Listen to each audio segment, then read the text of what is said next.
So we're doing this without a microphone, so please do let me know if the volume dips at any point, and we can adjust that.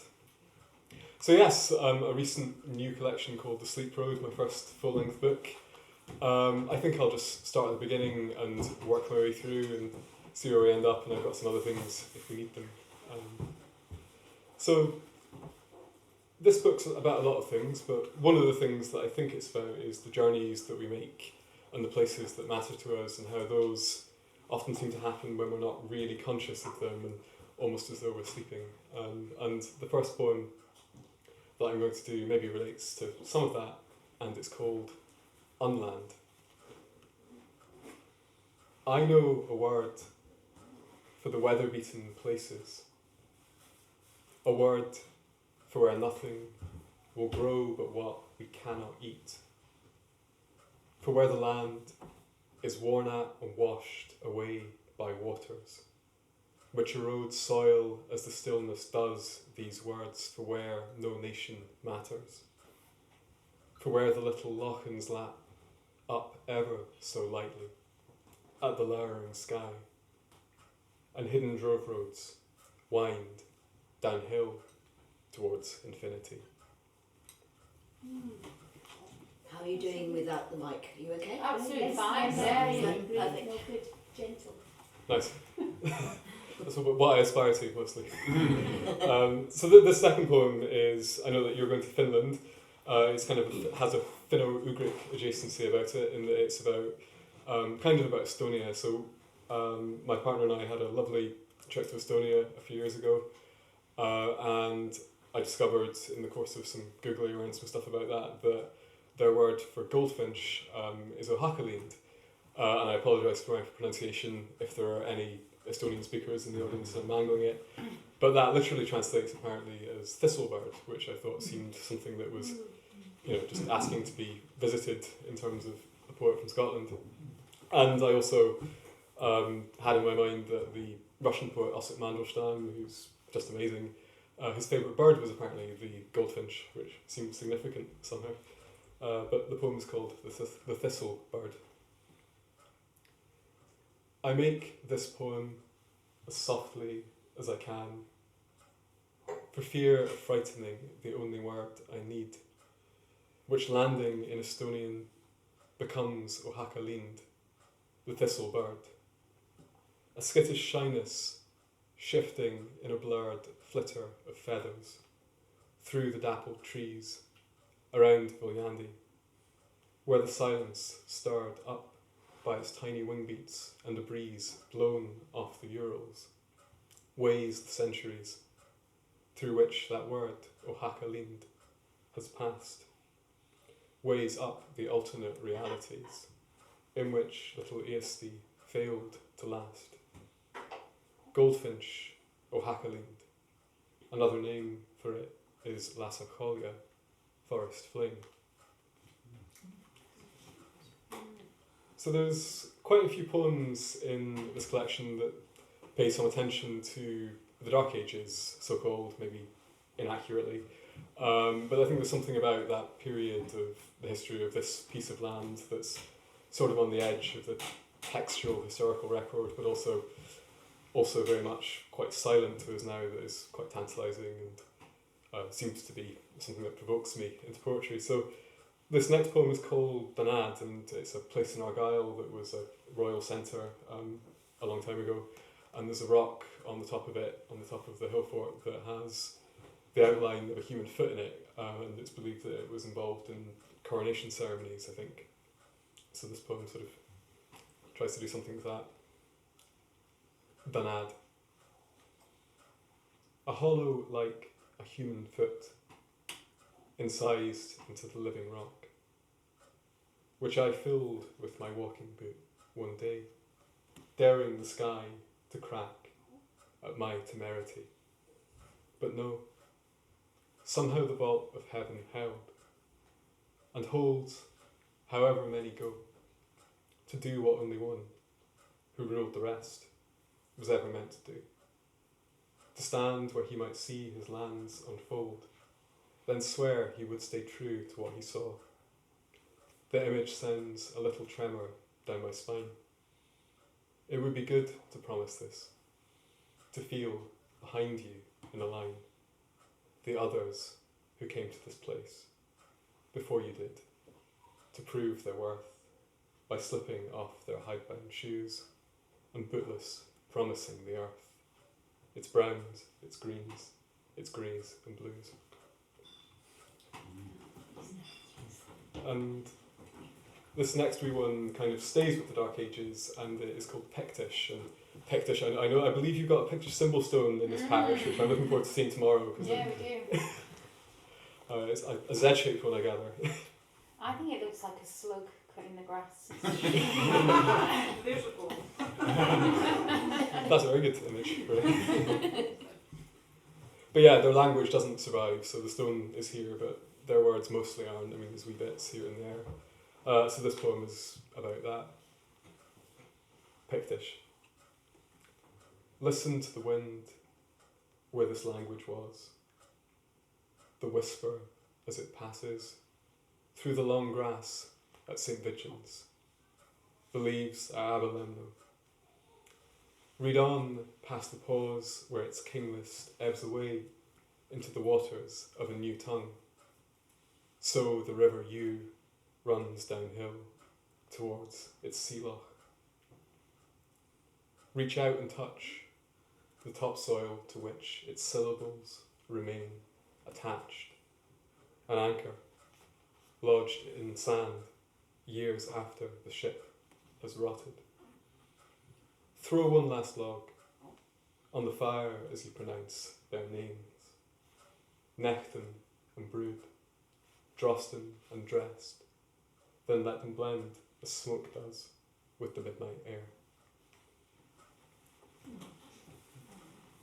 And this next poem goes east to the Scottish borders, which is a very, very important place to me, and to a hill called Pennelhuch, which I'd be surprised if any of you knew about, but it's a nice hill to climb. It's not a big one, but a nice one. And this one's called the Windspawn. On Pennelhuch, I abandoned a poem, leaving it there for the wind to finish, however it would. Writing its story in the emptiness where my words ended and its world began. A line break yawning as a crag does over depths in silence. Strata where the weather thickens like black earth. The air forever searching for the same unspoken syllable. Soil seeks that broken consonant it longs to speak, without a vowel, to soothe it into sound, to sane speech into it, struck dumb between the Scottish borders and the Urals. The next one that I'm going to do is one that I know is of great bitterness to my partner, because she had to suffer through the composition of it, and that it took place while climbing a mountain that she was really just wanted to get to the top of, understandably, and I had this really strong feeling that I wanted to write a poem on my phone and just get it down, because I wouldn't be able to do it if I stopped. And I don't know if any of you, I know there are rushes in the room, I don't know if any of you ever feel like that it's just going to be ruined if you don't do it right then and there. So it was really frustrating, but it happened, and I'll let you be the judge of whether it was worth it.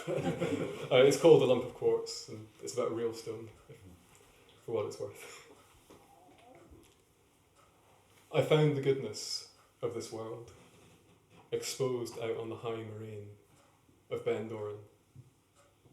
A lump of quartz, worn smooth by centuries of rain.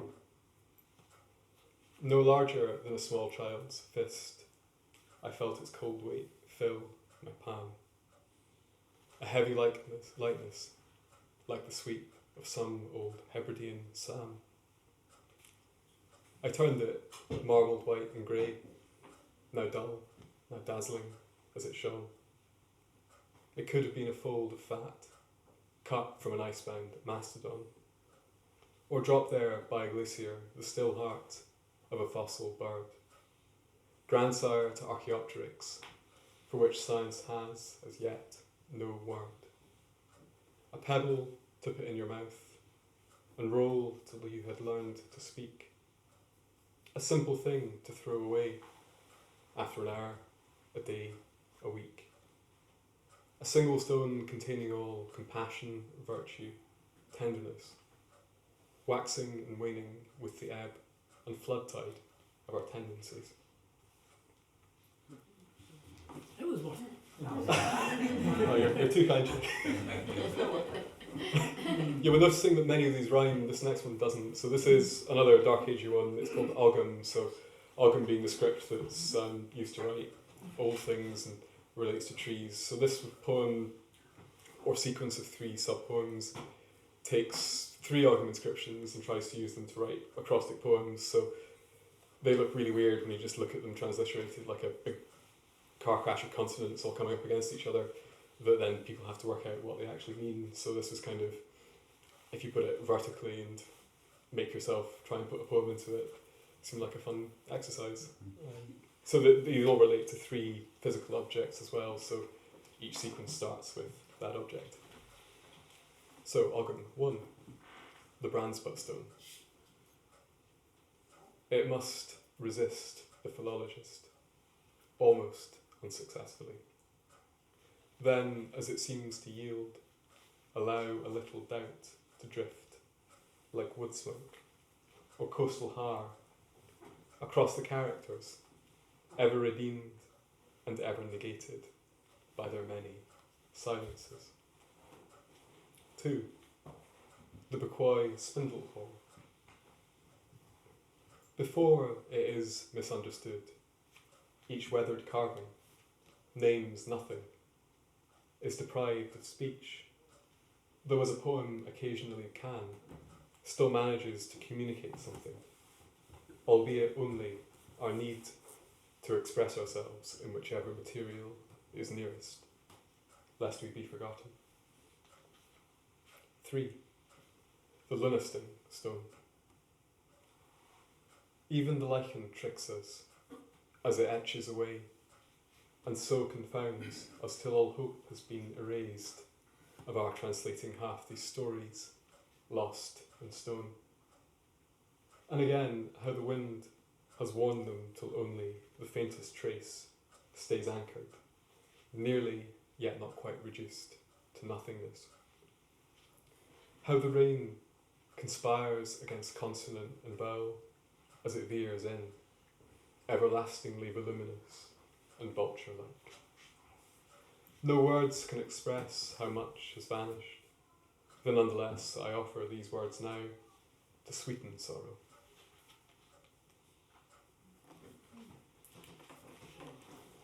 And the one that I'll do now is kind of a commemoration of a really important experience in the composition of these poems, which was a blessing in the form of a 3-week residency at Moniac Moor in the Highlands, which some of you may know is Scotland's creative writing centre, and it was a really wonderful time, some really lovely writers from all over the globe there, and also a red kite which most days fluttered across my horizon as I was looking at blank pages which are terrifying and attempting to make words go together, mostly unsuccessfully as always, but this poem is kind of about that red kite, or it starts with it, and also the conceit that I made myself work with was that every line of this poem had to end in the syllable O. And it might be a bit rude to tell people that's the way that you managed to write this poem, but in this case it seemed significant. And you'll watch out for the O syllables as well if I tell you. So this poem's called Seeking. That red kite I saw 2 days ago from the cottage window, feeling its way over a furrow in the wind. I know what it sought in the ebb and flow of air, in every undertow an updraft, ready to throw the rough pasture below, where a mouse might burrow towards its talons. Let me show you something else. A cloud's slow progress, swaddling the snow-capped cairngorms. Rimbaud would have found both E and O in such a prospect. The stark glow of the peaks, wrapped in their indigo grey shawls, and A in a crow, as it swithers to and fro, before setting down with no less grace than a no artiste on a fence post. So the hand, finding a radio station, lets the dial go. I try and replicate it with the other L's, but it doesn't seem to work as well as with O. I don't know. It's probably something about the English language there. This next one's another poem from that fertile few weeks. It's called Hillfort. A palimpsest of people's lives. This hilltop is a manuscript, sections of which have not survived. See where the earthen banks have slipped. Then there are lacunae where the ploughman, not unlike a scribe, reusing roles, has brought his share through old work, tossing stones aside. A fragment, half of which has gone to feed the wind, insatiable, and writing its own story on the weathered vellum of the hill. Even the pollen, buried deep below my feet, has tales to tell, still dreaming in its wintry sleep of when the ice sheets rose and fell. A reading knowledge of the land reveals what is recorded here, and though it's hard to understand, the underlying sense is clear. As evening falls, I walk across this written and unwritten ground, my footprints footnotes to its loss, a poem waiting to be found. And almost as though I'd structured the book intentionally like this, the next poem is a found poem. So I quite like found poems. It's a fun thing to do, and I think it sometimes takes you into places that you wouldn't have got if you'd just tried to do it straight off the bat. So this is one that tries to play with the statistical account for Scotland, which some of you may know is when, in I believe the 18th century, there were a couple of versions of it. Every minister in Scotland was instructed to survey their wee patch of the country and put together a kind of supposedly statistical account of its geological features, the character of its inhabitants, and other such things. And so a model of the country would be built up that would allow it to be known and improved, I guess, or other such things. So my attempt is to do so unstatistically and to just mine it for things that come together. So I started with hills and I kept going to the sea, and this is an unstatistical account. And everything in this poem is a minister in 1797 or whenever it was, rather than me, I suppose. The names of the hills, the soil upon the hills, the foot of the hills, the Benty hills, the pasture hills, the surrounding hills, the hills of Scotia, the hills lying south, down to the sea, to the open sea, the hill to the sea, the town next the sea, an arm of the sea, communication with the sea, the retreat of the sea, from sea to sea. A small island, the whole island, the mainland or principal island, the small flat rocky island, parts of this island, this part of the island, division of the island, extending across the island, the grove of oak trees, any grove of oak trees, trees about farm towns, gean and garden trees, trees of various kinds, 100 ash trees, the trees by being left, the trees thereafter. Moss begins, a few spots of moss, portions of moss, a given quantity of moss, the moss in question, the whole body of moss, the deepest moss, the softness of the moss.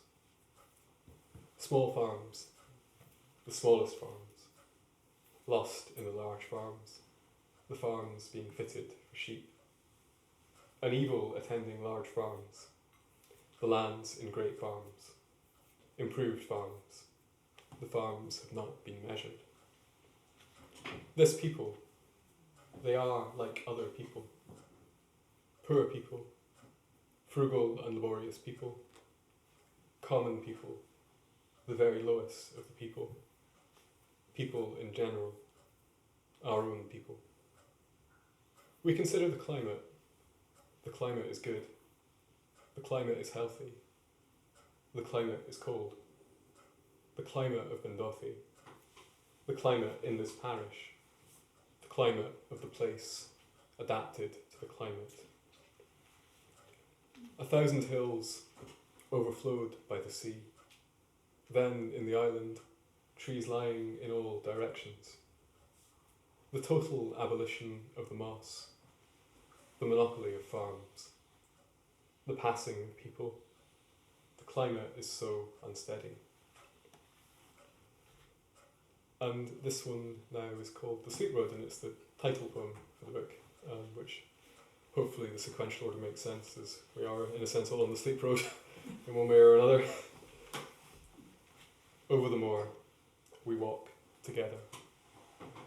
Down the road, Wade's redcoats made, lang syne perhaps, or just our steps, sifted like sleet, night after night. A metaphor for where we are, wearing a line in each day's mountain, a goat track cut in wakeful granite, the winding path of our shared breath.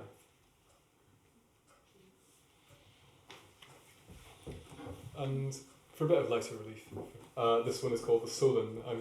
Does anyone in the audience know what a sullen is? I'm sure there'll be someone. Yes. What is it? Again. Organic. Yeah, it used to be called the sullen goose, which is lovely. And people used to eat them as the Guga Hunters, I think the book by Donald Murray about that. But yeah, it used to be a really important thing that people ate all over Scotland. Although it sounds disgusting when you actually read what it's supposed to taste like. It tastes like fish, innit? So this one's called The Sullen Goose, and the poem tries to do some rhyme syllabics in the manner of the American poet Marianne Moore. And there's also some quotations from Walter Scott and other people laced into it. The sullen goose, organic, whose smell is so powerful that he is, under no circumstances, cooked within doors, is the largest seabird of any to be found in the North Atlantic, combing the oceanic distance in search of sustenance, or perched by the score on perilous ledges high above the waves as they surge and shove at the foundations of the land.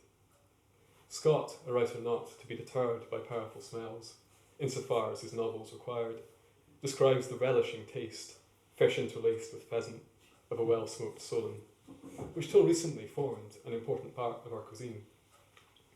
In Bowie's Latin Chronicle, or else the translation into Scots made by one John Bellenden, we read how the Bass Rock, that track-out block, 300 million years or so in age, covered with guano, bears an incredible number of hard not to love his spelling, sullen geese, knocked unlicked to the fowlies, with a stick I could eat such words, which Pliny calls sea uns, squalls of them rising and falling round their black fastness, filling the air with the dissonance of their song. And it was pointed out to me that they don't sing because they're not songbirds, which I just thought, well, you're probably correct. That is correct, literally, but has to end the song for me. But I could be wrong. This is a very wee one now, and it's called The Call of the Lapwing, which apparently there's some really lovely stuff, Middle Scots, Older Scots, words for bird calls, and the lapwings is apparently Thieves' Neck, which is like the thieves' neck, and echoes of hanging and things like that, like a cracking sound. Thieves' Neck, the creak of a rope, a verse I recite to save us all from swinging. Some of these are quite hard to read, so I'll skip over those.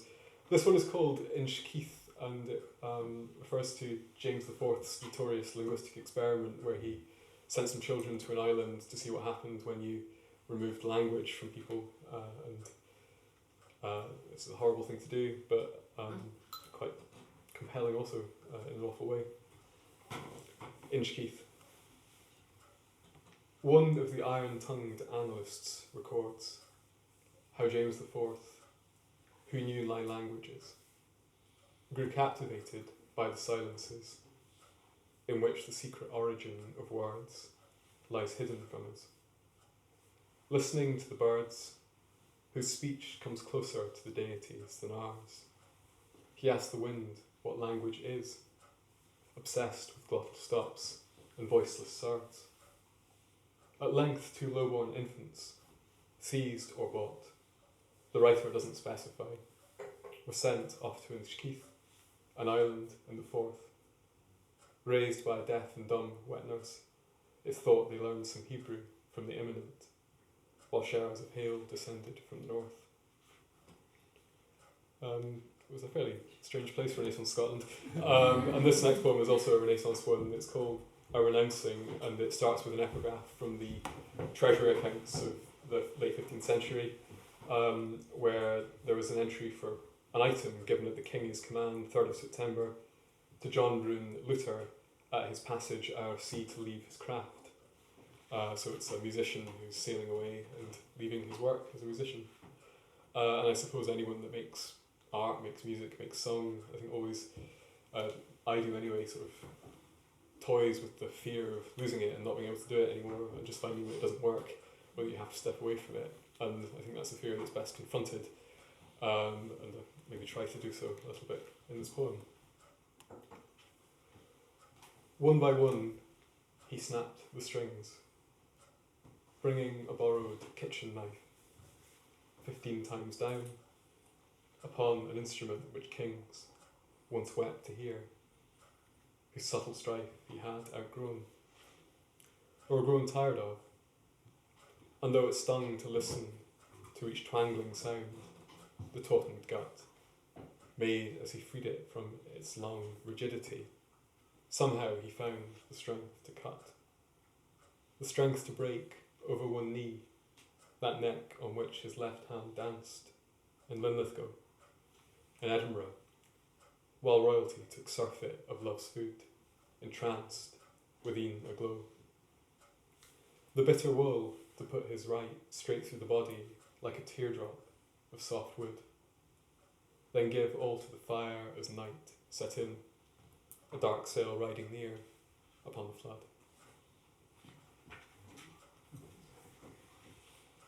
So this one now is called The Welsh of Nations, and it's also about the silence and the loss of verse and language, and it's a kind of Stone Age one. The Wealth of Nations, and which is an 18th century thing by Adam Smith, as you all know, I'm sure. It's night, millennia ago,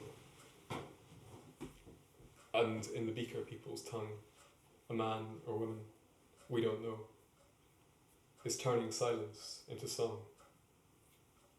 Tuning the words, he or she tests their talk, presses at prosody, until at length the whole work rests in an achieved economy. This way wealth is created out of any raw material, even anxiety and doubt, that bit of us that won't stay still, or be content just listening to countless questions we can't find an answer to, which needs something to whisper at the howling wind.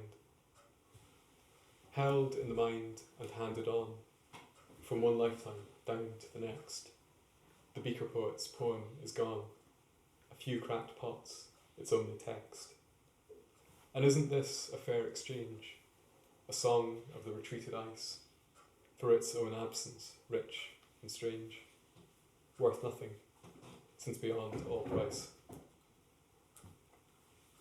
I think just a couple of wee ones now. So this one now is called Ways to the Wood, and the first line of each couplet is a proverb taken down by the 18th century animateur and poet Alan Ramsay, Senior. And so it's a kind of traditional Scots proverb, and then I've followed on from it. Ways to the wood. There are more ways to the wood than one, and so many turns around the sun. A begun turn is half ended. There's a crack in the world that may never be mended. Smooth waters run deep. Walk with me on this road to sleep. The thing that's done is not to do.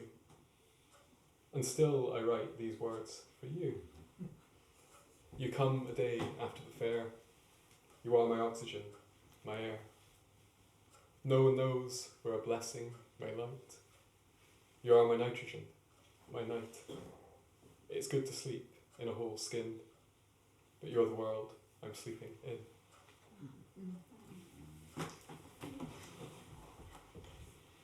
So this one now is called Hand Axe, and it relates to a hand axe that I was given by an uncle who, one of his ancestors, had found it in Caithness many years ago, and it seemed like this incredible thing to be given, and not really something that can be owned, of course, and something I think that I have to give away at some point when it feels right, because it doesn't belong to me. But a weird thing to be lying around, as things lie around in fields in Scotland until someone stumbles across them. Hand axe. Whoever was responsible for this tool warming in my hand, it must have taken them an age to craft, chipping away until at last the form they meant to find inside stone started to emerge. I hold the coldness of it close, an object heavier perhaps than I expected it to be, admiring how the brown veins cross contours of greyish green to that which would have been like surgery or sorcery, a spell they cast to make the winter disappear that little faster, wiled away as one blow at a time they eased a precious thing into the air, and darkness claimed another day. Under my desk lamp's steady light, I tilt it, trying to picture how whoever shaped it so would watch their own hearth draw the gleam from it. Someone whose name I'll never know, though I have feel our fingers touch. Maybe two more if that's got time. So this one is called Rika Gambeda, and Rika Gambeda is or used to be a god or goddess, but her name is only known because it survives on one altar that was found in Scotland, and so she's a Roman or goddess of people who were here with the Romans, but really tantalising to think that a deity, something that used to have such power for people, only exists because of one piece of stone now and has no reality beyond that. And I think it's a cautionary tale for any deities, and maybe for us all. A sad thing as well, maybe. Rika Gambeda. Her name survives in one inscription found near Ecclefechan, where the Romans left it. 5 syllables enduring underground, for an unspoken age, until the pit in which they lay so long, stone-choked, unlit, was opened, and again somebody read aloud, bringing a god back from the dead. Rika Gambeda, whom the Tungrian auxiliaries once worshipped, feeding her on black-wooled sheep, bent coins, perhaps a man if desperate, whose wishes they'd infer, watching birds' flight patterns or dry leaves stir upon the breeze, of whom they were afraid, till with the name the fear too was mislaid. A god of furrowed earth and twisted trees, or as it might well be, a god of cloud, heavy with thunder, of the laden bees busying home, or of the worsted shroud fate stitches for us. All might be allowed, as fitting functions for a fiction caught in its undoing, for which I spare this thought. Then spare another for whoever carved her on the altar, but for which she'd be, nameless as them, a thing forever starved of even that small sustenance which we bestow when we invoke a deity, as I do now, filling my lungs with air to offer that not quite lost name a prayer.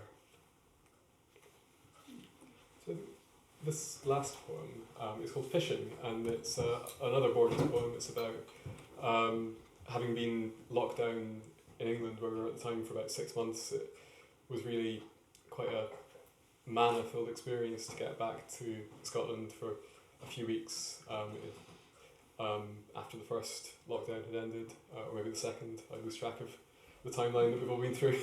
But yeah, really wonderful to be able to go out and go fishing again and be in a place that was really important to me, which is the Cale Water in the Borders, which is a really nice place to go.